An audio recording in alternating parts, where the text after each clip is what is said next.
ఓం గంగణపతే నమ శ్రీమాత్రే నమ ఐం సరస్వత్యే నమ శివాయ గురువే నమ జయ గురు దత్తాత్రేయ నమ ఓం నమో భగవతే మేధా దక్షిణామూర్తి మహ్యం మేధాం ప్రజ్ఞం ప్రయచ్చ స్వాహ మాతృభ్యో పితృభ్యో ఋషిభ్యో గురుభ్యో నమో నమ జయ గురు దత్తాత్రేయ నమ ఓం గంగణపతే నమో నమ.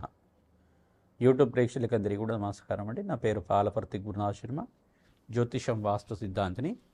నేనంతా కూడా మీకు గోచారరీత్యా గ్రహాల యొక్క స్థితిగతి, కలయిక, వాటి యొక్క ప్రభావం అంతా కూడా మీకంతా కూడా చెప్పడానికి ఈ యొక్క కంటెంట్ బేస్ మీద చెప్తున్నాం. ఈ రోజంతా కూడా చూసుకుంటే సెప్టెంబర్ నెలలో మనకంతా కూడా పితృపక్షం అనేది అత్యంత పుణ్యప్రదంగా చెప్పడం జరుగుతుంది. భాద్రపద మాసంలో కృష్ణపక్షంలో అంతా కూడా పితృపక్షం అంటారు. దీన్నంతా కూడా ఈ యొక్క సెప్టెంబర్ 7వ తారీఖు తర్వాత మనకి పౌర్ణమి వెళ్ళిపోయిన తర్వాత నుంచి పాడ్యం అనేది స్టార్ట్ అవుతుంది. కృష్ణపక్షంలో పాడ్యం నుంచి అమావాస్య దాకా పితృపక్షంలో అంతా కూడా పితృకార్యాలంతా కూడా నిర్వహించుకోవడానికి అత్యంత శుభప్రదంగా ఉండడానికి అవకాశం ఉంటుంది. ఎవరైతే కనుక ఈ యొక్క పితృదేవతలంతా కూడా చూసుకుంటే వసురుద్ర ఆదిత్య స్వరూపం అని చెప్పేసి అంటారు. వసురుద్ర ఆదిత్య స్వరూపమైన పితృదేవతలంతా కూడా పితృపితామహ పరపితామహ సర్వై పితॄణాం శాశ్వత మోక్షసిద్ధి ప్రాప్త్యర్థం పరబ్రహ్మలోకస్థిరనివాసిత్యర్థం అక్షయ పుణ్యలోకస్థిరనివాసిత్యర్థం అని చెప్పేసి అని మన సంకల్ప విధానంగా చెప్పుకొని పితృదేవతలకంతా కూడా తిలతర్పణము మరియు శ్రాద్ధ కర్మలంతా కూడా నిర్వహించుకోవడం వల్ల అత్యంత పుణ్యప్రదంగా ఉంటుంది. ఎవరి పితృదేవతలంతా కూడా గతించి ఉన్నారో పితృదేవతలంతా కూడా శాశ్వత మోక్షసిద్ధి కలగాలని చెప్పి ప్రతి ఒక్క పితృపక్షంలో అంతా ప్రధానంగా చూసుకుంటే భాద్రపద మాసంలో వచ్చే పితృపక్షంలో అంతా కూడా ఈ యొక్క విశేషమైన తిథులంతా కూడా గుర్తుపెట్టుకోండి. తదియ, చౌతి, పంచమి, సప్తమి, అష్టమి, నవమి, దశమి, త్రయోదశి, చతుర్దశి మరియు అమావాస్య. ఈ తిథుల్లో తప్పకుండా మీ పితృదేవతలు గతించిన తిథిని బట్టి కానీ మరియు పితృ అమావాస్య అంతా కూడా ఈ యొక్క భాద్రపద మాస అమావాస్య తిథి రోజు కానీ ఈ యొక్క అమావాస్య అంతా కూడా సెప్టెంబర్ నెలలో 21వ తారీఖు రోజున వస్తుంది. మనకంతా కూడా ఆదివారంలో వస్తుంది. మనకంతా కూడా చూసుకుంటే ఈ యొక్క పితృ దేవతలు ప్రీతికరంగా ప్రధానంగా చూసుకుంటే ఈ యొక్క పితృదేవతలు ప్రీతికరంగా తిలితర్పణాలు చేసుకోవడం కానీ మరియు పితృదేవతలు ప్రీతికరంగా మీరంతా కూడా శ్రాద్ధ కర్మలు నిర్వహించుకోవడం, పిండ ప్రదానం చేయడం, తిరపతర్పణం చేయడం మరియు స్వయంపాక దానం అనేది చేసుకోవడం, బ్రాహ్మణోత్మకంతా కూడా వేద బ్రాహ్మణోత్మకంతా కూడా సంకల్పపూర్వకంగా మీరంతా కూడా బ్రాహ్మణానాం మమ దేవానాం సాక్షాత్ నారాయణ స్వరూపాయ మహావిష్ణు స్వరూపాయ బ్రాహ్మణాయ అని చెప్పేసి అంటుంది వేదమంతా కూడా. వేదస్వరూపంగా, మహావిష్ణు స్వరూపంగా, బ్రహ్మస్వరూపంగా, ఆ యొక్క శివస్వరూపంగా బ్రాహ్మణంతా కూడా భావించి ఆ బ్రాహ్మణోత్మకంతా కూడా మీరు స్వయంపాక దానం ఇచ్చుకోవడం, పితృదేవతలకు ప్రీతికరంగా మీరంతా కూడా శ్రాద్ధ కర్మలు చేసుకోవడం, తిలతర్పణాలు చేసుకోవడం, పుణ్య కార్యక్రమాలు, గోమాత సేవ చేసుకోవడం అత్యంత శుభప్రదంగా ఉంటుంది. పితృశాపాల నుంచి బయటపడడానికి ఆస్కారం ఉంటుంది. ప్రధానంగా పితృదోషము, పితృశాపం అంతా కూడా మీకు పూర్వీకుల నుంచి సంక్రమించి ఉండొచ్చు. మీ జాతకంలో మీ యొక్క పూర్వజన్మ కర్మ సిద్ధాంతాన్ని బట్టి సంక్రమించి ఉండొచ్చు. ఈ యొక్క జాతక ప్రభావం నుంచి పితృదోషము, పితృశాపం నుంచి బయటపడాలి అంటే కనుక ఈ పితృపక్షంలో కనుక మీరంతా కూడా మోక్ష నారాయణ బలి విధానం కానీ ఈ యొక్క శాస్త్రకర్మలు కానీ చేసుకోవడం వల్ల అత్యంత శుభ ఫలితాలు పొందడానికి ఆస్కారం ఉంటుంది.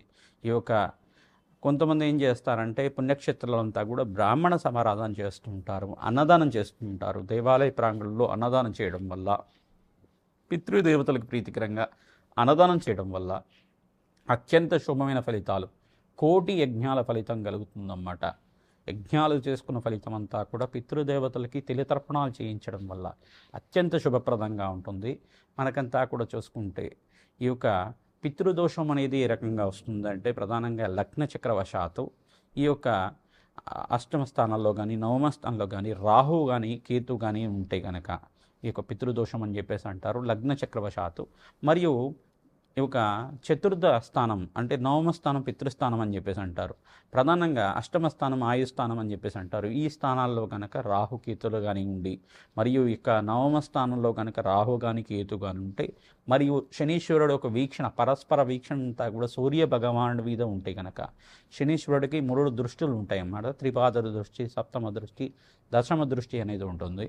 ఈ దృష్టితోటి కనుక సూర్య భగవానుడి మీద ఉంటే కనుక చతుర్థ స్థానం నుంచి కానీ నవమ స్థానం నుంచి కానీ లగ్నం నుంచి కానీ పితృదోషం అనేది ఉంటే కనుక ఈ యొక్క తల్లి తండ్రితోటి ప్రధానంగా చూసుకుంటే కొంచెం మనస్పర్ధలు ఉండడం కానీ, దూరంగా ఉన్న దేశం నుంచి విదేశంలో బతకడం కానీ, జీవితం అనేది కొంచెం ఎదుగుదల లేకపోవడం, ఆర్థికంగా ఎదుగుదల లేకపోవడం, అన్నీ ఉన్నప్పటికి కూడా అనుకున్న స్థాయిలో పేరు రాకపోవడం, ఈ యొక్క కళ్యాణం వాయిదా పడుతూ ఉండడం, వివాహం అనేది వాయిదా పడుతూ ఉండడం కానీ, ఆలస్య కళ్యాణం తరచూ జరుగుతూ ఉండడం కానీ, కొన్ని తరాల వారికి కొంతమందికి మగ సంతానమే ఉండడం కానీ, కొన్ని తరాల వారికి కొంతమందికి స్త్రీ సంతానం అంటే కొంతమందికి ముగ్గురు స్త్రీలుగా అంటే స్త్రీ సంతానం కానీ, అంటే ప్రధానంగా చూసుకుంటే ఒక సంతానం అనేది ఆలస్యం అవుతూ ఉండడం కానీ, అంటే కొన్ని సంవత్సరాలు ఆలస్యం అవడం, పెళ్ళైన తర్వాత ప్రధానంగా చూసుకుంటే వివాహమైన తర్వాత ఒక 5 సంవత్సరాల తర్వాత కానీ 8 సంవత్సరాల తర్వాత కానీ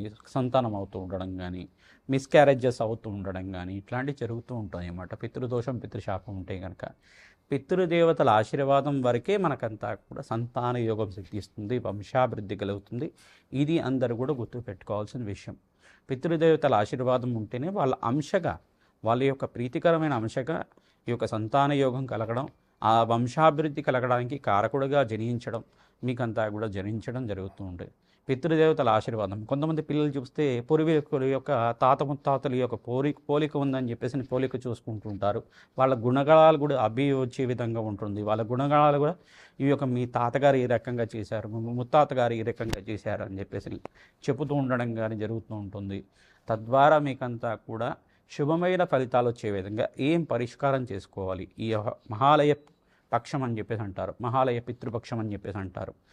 భాద్రపద మాసంలో వచ్చే కృష్ణపక్షంలో అంతా కూడా ఈ పితృపక్షము అని చెప్పేసి అనడం వల్ల ఈ పితృదోషం నుంచి బయటపడడానికి అత్యంత శుభమైన మంచి రోజులుగా చెప్పడం జరుగుతుంది. పితృపక్షంలో మీరంతా కూడా ప్రధానంగా చూసుకుంటే ఈ యొక్క పితృకార్యాలు నిర్వహించుకోవడం వల్ల అత్యంత శుభ ఫలితాలు పొందుతారు. మేషాది ద్వాదశ రాశుల వాళ్ళు ఏ కార్యక్రమాన్ని చేసుకోవడం వల్ల, ఎటువంటి పితృదానాలు చేసుకోవడం వల్ల అత్యంత శుభ ఫలితాలు పొందుతారు.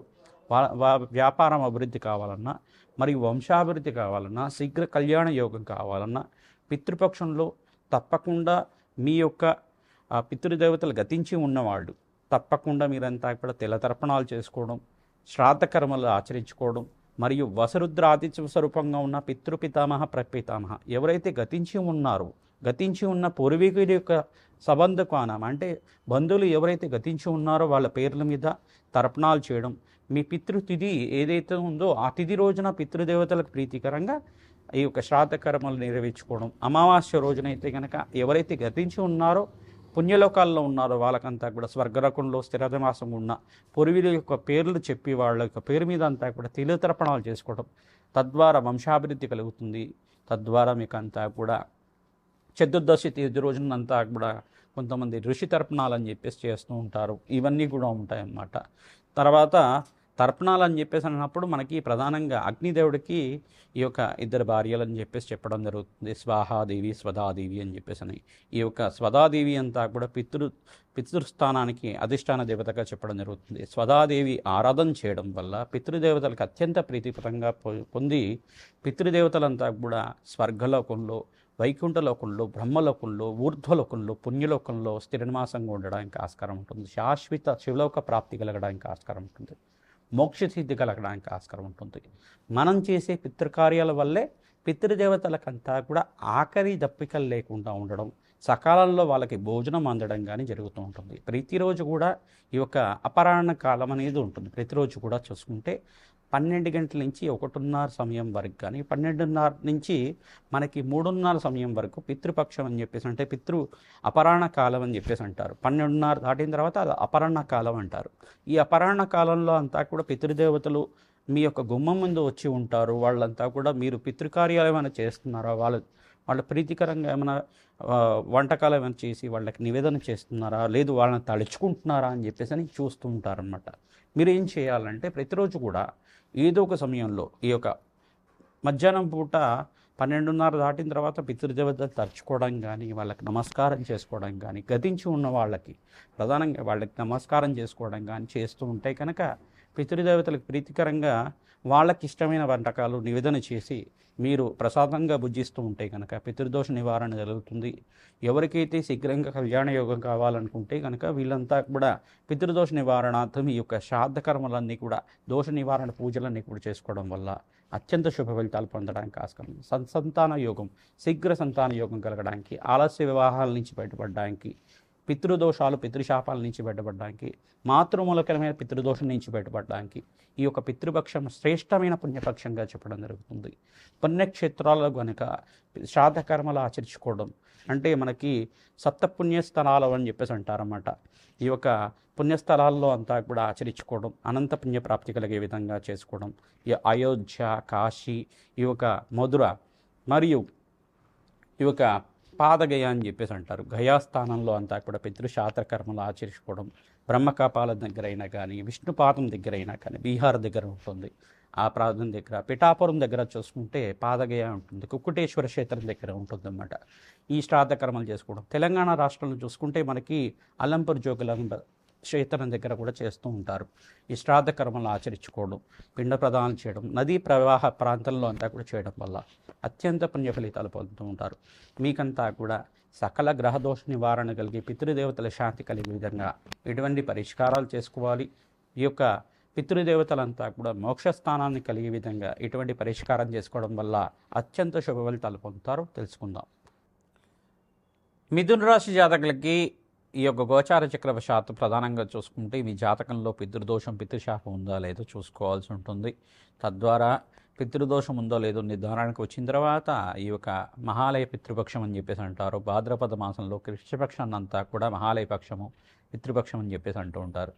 పితృపక్షంలో మీరంతా కూడా పితృకార్యాలు నిర్వహించుకోవడం, తిలతర్పణాలు, పిండ ప్రదానాలు కానీ, మరియు శ్రాద్ధ కర్మలు కానీ, మరియు ఇక్కడ చూసుకుంటే పితృదేవతల ప్రీతికరంగా స్వయంపాక దానం చేయడం కానీ అత్యంత శుభ ఫలితాలు పొందే విధంగా ఆస్కారం ఉంటుంది. ప్రతినిత్యం కూడా ఎవరైతే కనుక పితృదేవతల ప్రీతికరంగా శ్రాద్ధ కర్మలు తిథి రోజున కానీ, పితృపక్షంలో కానీ, అమావాస్య తిథి రోజున కానీ ఆచరించుకోవడం వాళ్ళకి వసురుద్ర ఆదిత్య స్వరూపంగా ఉన్న పితృదేవతల ఆశీర్వాదం అంతా కూడా శీఘ్రంగా లభిస్తుంది. పితృదోష నివారణ కలుగుతుంది. కళ్యాణం కానీ వాళ్ళకి శీఘ్రంగా కళ్యాణ యోగం సిద్ధిస్తుంది. వంశాభివృద్ధి కలుగుతుంది. అత్యంత శుభ ఫలితాలు పొందుతారు. కోటి యజ్ఞాల ఫలితం కలుగుతుంది. అక్షయ పుణ్యలోక ప్రాప్తి కలుగుతుంది. సర్వే పితృణాం శాశ్వత అక్షయ పుణ్యలోక స్థిర నివాసిత్యర్థం పరబ్రహ్మలోక స్థిర నివాసిత్యర్థం అనే సంకల్పం చెప్తూ ఉంటారు ఎప్పుడైనా కానీ. తద్వారా మీకంతా కూడా పితృదేవతలకి మోక్షస్థానంలో స్థిర నివాసంగా ఉండడానికి ఆస్కారం ఉంటుంది. వంశాభివృద్ధి కలుగుతుంది. శక్తి ఉన్నవాళ్ళు ఈ యొక్క గోదానం చేసుకోవడం వల్ల, ఆవుని దానం చేసుకోవడం వల్ల బ్రాహ్మణత్వంకంతా కూడా దానికి 6 నెలల గ్రాసం కానీ, సంవత్సరం గ్రాసం కానీ మీకు శక్తి కొలది మరియు దక్షిణ సహితంగా, వస్త్ర సహితంగా, హిరణ్య సహితంగా అంతా కూడా చేస్తూ ఉంటారు. మీకు ఎంత శక్తి ఉంటే శక్తి కొలది అంతా కూడా ఆవు దూడ దానం చేసుకోవడం అత్యంత శుభ ఫలితాలు పొందడానికి ఆస్కారం ఉంటుంది.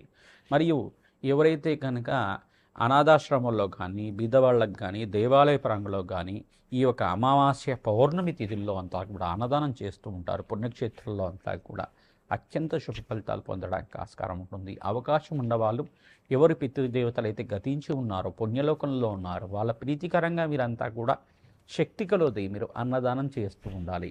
మీ చేత్తో వడ్డన చేస్తే ఇంకా చాలా మంచిది. తద్వారా మీరంతా కూడా సర్వగ్రహదోష నివారణ కలగడానికి, అత్యంత పుణ్య ఫలితాన్ని పొందడానికి, కోటి యజ్ఞాల పుణ్య ఫలితం పొందడానికి ఆస్కారం ఉంటుంది. ప్రధానంగా మిథున రాశి జాతకులంతా కూడా చూసుకుంటే అత్యంత శుభ ఫలితాలు పొందడానికి ఆస్కారం ఉంటుంది. అష్టైశ్వర్య యోగం సిద్ధించడానికి ఆస్కారం ఉంటుంది. ప్రతినిత్యం కూడా ఈ యొక్క విష్ణు సహస్రనామ పట్టం చేసుకోవడం అత్యంత పుణ్య ఫలితాలు పొందడానికి ఆస్కారం ఉంటుంది. శ్రీమాత్రి. మహాలయ పితృపక్షంలో ప్రధానంగా చూసుకుంటే ఈ యొక్క అమావాస్య తిరుజు రోజున ఎవరి పితృదేవతలైతే గతించున్నారో వాళ్ళ పేర్లే కాకుండా 4 తరాల దాకా సబంధుకానం బంధువులైతే గతించి ఉన్నారో, మీ రక్త సంబేతకులు కానీ, గురువులు కానీ, ఆచార్యులు మంత్రోపదేశం చేసిన గురువులు కానీ, మిత్రులైనా కానీ వాళ్ళ పేరు మీద, వాళ్ళ గోత్రం తెలిసి ఉంటే వాళ్ళ గోత్రం మీద కానీ తిలతర్పణాలు చేయడం వల్ల వాళ్ళకి రుణముక్తులు అవుతుంది. ప్రధానంగా భాతృ రుణము, పితృరుణం, మాతృరుణం అని చెప్పేసి ఉంటుందన్నమాట. ప్రధానంగా ఋషి రుణం అనేది కూడా ఉంటుంది. ఈ యొక్క మాతృరుణం, పితృరుణం అనేది ఈ యొక్క రుణాల్లో ప్రధానమైన రుణంగా చెప్పడం జరుగుతుంది. ఈ రుణాలన్నా కూడా తీరాలి అని చెప్పేసి అంటే కనుక వాళ్ళకి శ్రాద్ధ కర్మలు ఆచరించాలి, తిలతర్పణాలు చేయాలి, స్వయంపాక దానం చేసుకోవాలి, వాళ్ళ ప్రీతికరంగా మోక్ష ప్రాప్తి కలిగే విధంగా పుణ్య కార్యక్రమాలు ఆచరించాలి.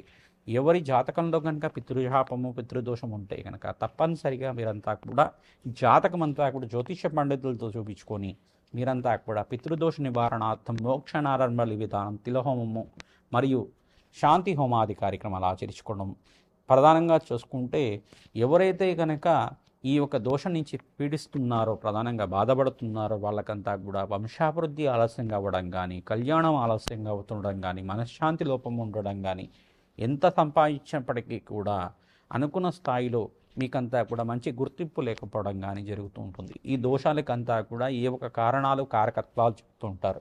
ప్రధానంగా దీని నుంచి బయటపడాలంటే గోమాత సేవ చేయాలి, గోదానం చేయాలి. తరచుగా మీరు ప్రధానంగా అమావాస్య తిథి రోజున ఏ మాసంలో వచ్చిన అమావాస్య అయినా కానీ తప్పకుండా మీరంతా కూడా పితృదేవతల ప్రీతికరంగా తిలతర్పణము మరియు స్వయంపాక దానం కానీ, మోక్ష నారాయణ బలి విధానం కానీ తరచుగా మీరు చేసుకుంటూ ఉంటే కనుక అఖండ రాజయోగం సిద్ధిస్తుంది, సకల గ్రహదోష నివారణ కలుగుతుంది. పనస మొక్కని దేవాలయ ప్రాంగణంలో నాటడం వల్ల సకల గ్రహదోష నివారణ కలుగుతుంది, పితృదేవత శాంతి కలుగుతుంది, అష్టేశ్వరి యోగం సిద్ధిస్తుంది. ఈ వస్తువులన్నీ కూడా స్వయంపాకంలో ఉండే విధంగా చూసుకోండి. ప్రధానంగా పెట్టకుండా వస్తువులు ఏంటిదంటే ఉల్లిపాయ మరియు ఉల్లిగడ్డ కూడా పెట్టకూడదు. ఉల్లిపాయ వెల్లుల్లి కానీ ఉల్లిగడ్డ కానీ పెట్టకూడదు. ఇవి లేకుండా చూసుకోండి. మరియు ప్రధానంగా తోటకూర కానీ మరియు దుంపకూరలు చామగడ్డ కానీ కంద కానీ పెట్టచ్చు.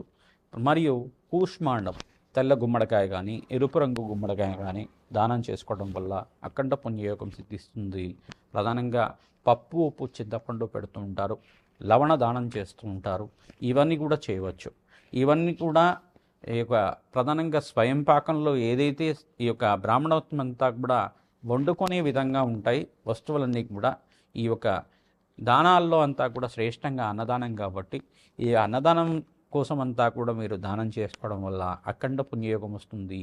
దక్షిణ సహితంగా వస్త్ర సహితంగా దానం చేసుకుంటే కనుక సంఘంలో కీర్తి ప్రతిష్టలు పెరగడానికి ఆస్కారం ఉంటుంది, రాజయోగం కలిగి వస్తుంది, అష్టైశ్వర్యోగం సిద్ధించడానికి ఆస్కారం ఉంటుంది.